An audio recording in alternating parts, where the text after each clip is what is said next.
épouvantable. Marlaguette s'en alla sur la pointe des pieds et courut jusque chez elle.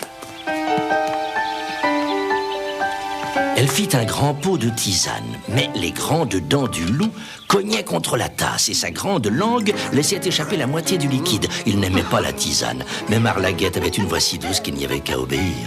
Allons boire, vilain loup. Elle le soigna comme ça pendant 8 jours, puis elle l'emmena faire une petite promenade en marchant tout doucement pour ne pas le fatiguer. Un jet sautillait devant eux. Fais attention, il te croquera, Marlaguette. Tu crois ça? Attends un peu. Il était tout faible encore et aurait pu manquer son coup. Le lendemain, le jet revint. Marlaguette, il te croquera. Menteur. Il bondit et croqua le jet. Qui fut bien furieuse? C'est Marlaguette. Elle donna au loup une sérieuse fessée et ne lui parla plus de toute la promenade.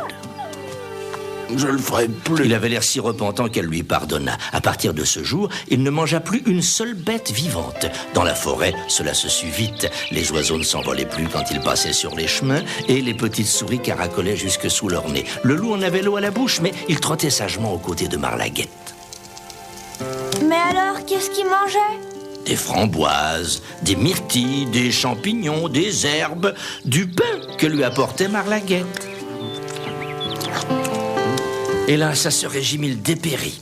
Ce fut un vieux bûcheron qui le dit à Marlaguette. Un loup n'est pas végétarien, il faut qu'il mange de la viande. Il a besoin de ça. Il est en train de mourir, ton ami le loup. Marlaguette pleura beaucoup. Elle réfléchit toute une nuit, puis au matin... Je ne t'en veux pas. Va vivre au fond des bois comme vivent les loups. Alors la grande bête grise s'en fut et croqua un lapreau et 3 musaraignes qui prenaient le frais au bord de leur trou. En peu de temps, le loup redevint fort et beau. Mais il ne tuait maintenant que lorsqu'il avait faim.